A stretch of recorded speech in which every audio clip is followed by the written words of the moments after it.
wilayahnya itu setelah kita membuat grid, kita menghitung sebanyak berapa banyak kotak atau grid yang memenuhi 50%. Ada luas kotak tadi itu 0,5 kali 0,5 sama dengan 0,5 cm. Nah, berarti artinya luas kotak di peta sama yang di lapangan itu juga sama, yang dimana harus dikuadratkan. Jadi 17,45 kali 17,45 sama dengan 304,50 km. 50 km. Nah, untuk luas wilayahnya itu bisa dihitung dengan jumlah kotak kali luas di lapangan. Berarti tadi jumlah kotak ini kan tadi dari sini kan. Dari sini itu ada sebanyak 115 kotak. 115 kotak itu dikali 304,50 km kuadrat. Setelah dihitung maka hasilnya ada sebanyak 35.017.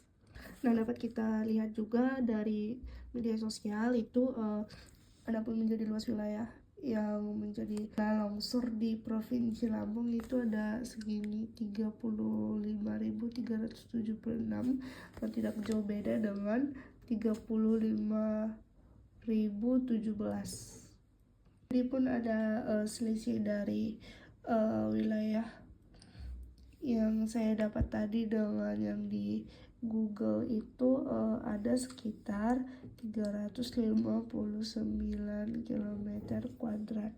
Nah, ini untuk nomor yang satu. Untuk yang nomor 2 itu adalah mencari lokasi.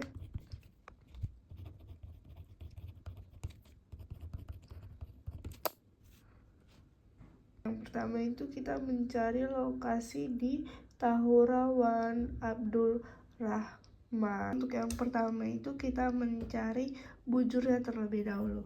Bujur. Di sini saya mendapatkan 106 derajat. Dari mana saya mendapatkan itu? Kita tinggal mencari di Google Maps Tahura Man Abdul Rahman, terus kita klik lama di HP kita tersebut atau dari laptop kita klik kanan. Nah, di sini kita sudah mendapatkan berapa yang seharusnya. Di sini saya mendapatkan ini, dan untuk mengetahui garis terdekat itu adalah 105. Kita lihat dari sini itu adalah 105. Kalau kita lihat dari sini tepat di 105. Nah, yang selanjutnya itu adalah skala peta dari Tahura Wan Abdul Rahman. Skala peta sama dengan kita tinggal mengukur dari tadi kan kita dapat garis terdekat itu ada di 105 nih ya. 105 kan. Berarti kita tinggal ukur dia dari 105 sampai 106 itu berapa cm. Di sini saya sudah mendapatkan ada sepanjang 6,4 cm. Yaitu kita mencari selisih titik koordinat. Nah, cara mencari selisih titik koordinat itu adalah selisih. Untuk mencari selisih titik koordinat tersebut, kita tinggal mengurangi garis bujur dengan garis terdekat. Berarti ada 105,1576 dikurang garis terdekat itu adalah 105. Dan di sini saya sudah mendapatkan sepanjang 0,15706 derajat. Yang terakhir itu kita mencari selisih derajat kecepatan. Selisih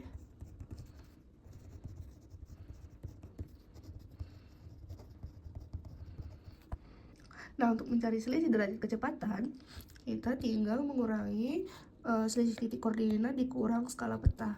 Berarti 0,15706 dikurang skala petanya berapa? 6,4 cm. Berarti dikurang 6,4 cm. Maka saya mendapatkan 1,005184 derajat. Nah, yang selanjutnya itu kita mencari lintang. Tadi kan kita sudah mencari dari bujur ini dan mendapatkan lintang itu ada minus 5.436 derajat. Sama seperti tadi, garis lintang terdekat itu ada di 5 derajat. Oke, terus yang selanjutnya itu adalah skala peta. Skala peta itu ada 6,4. Untuk mencari selisih titik koordinat itu berarti selisih antara garis lintang dikurang 5, maka hasilnya 0,4368. Dan yang terakhir itu selisih derajat. Ini yang dikurangi ini adalah selisih titik koordinat dikurang skala peta. 0,4368 dikurang, hasilnya adalah 2,79 derajat.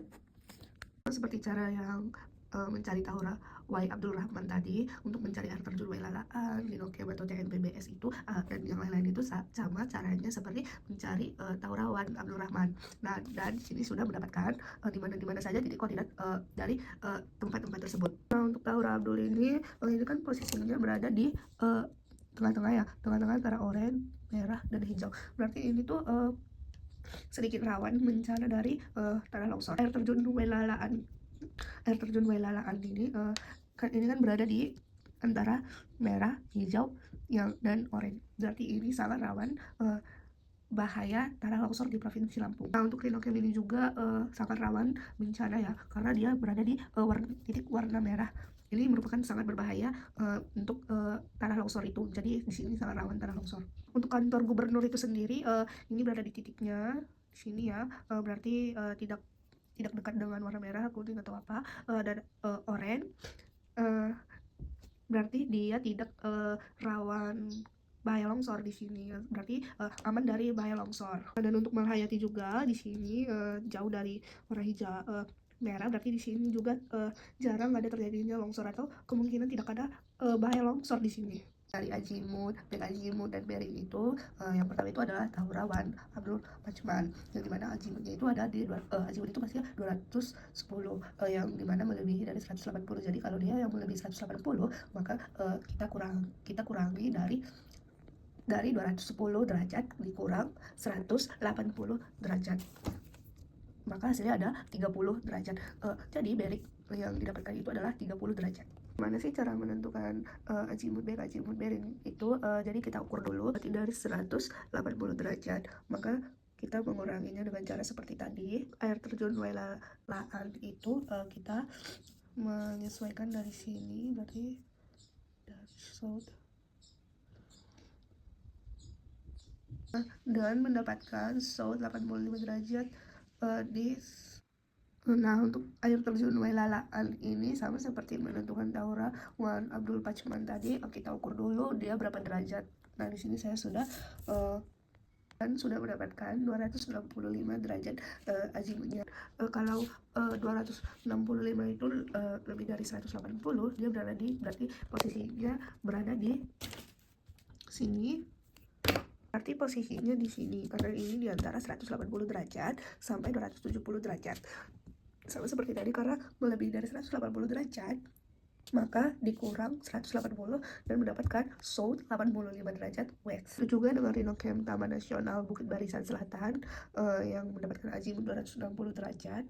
Dan azimut berarti melebihi 180 itu berarti dikurang 180 derajat, maka bearingnya itu ada 80 atau south 85 derajat yes. Nah, begitu juga dengan kantor gubernur Provinsi Lampung. Untuk azimutnya itu ada 145. Dan kalau 145 di antara 90 dengan 180. Karena ini kurang dari 180 derajat, maka dia harus ditambah 180. Berarti azimutnya 145 ditambah 180 itu ada 325 derajat. Untuk bearingnya itu berarti 180, karena udah lebih dari 180, berarti kita kurang 180 kurang 145 itu berarti 35 derajat south 35 derajat yes. Untuk Universitas Malhayati itu azimutnya itu 300 derajat kurang 180 derajat, berarti sama saja seperti yang tadi itu dikurang, maka mendapatkan 60 derajat west. Jadi teman-teman, kesimpulannya adalah kita bisa mencari bahaya bencana di suatu tempat itu hanya melalui peta saja, atau kita bisa mencari apakah itu rawan bencana atau tidak dari satu gambar ini. Jadi dari satu gambar ini kita mengetahui apakah itu rawan bencana atau tidak, dan juga kita bisa mengetahui berapa derajat untuk mengetahui dari peta itu sendiri. Sekian dari saya, terima kasih. Jika ada salah kata, saya mohon maaf. Terima kasih.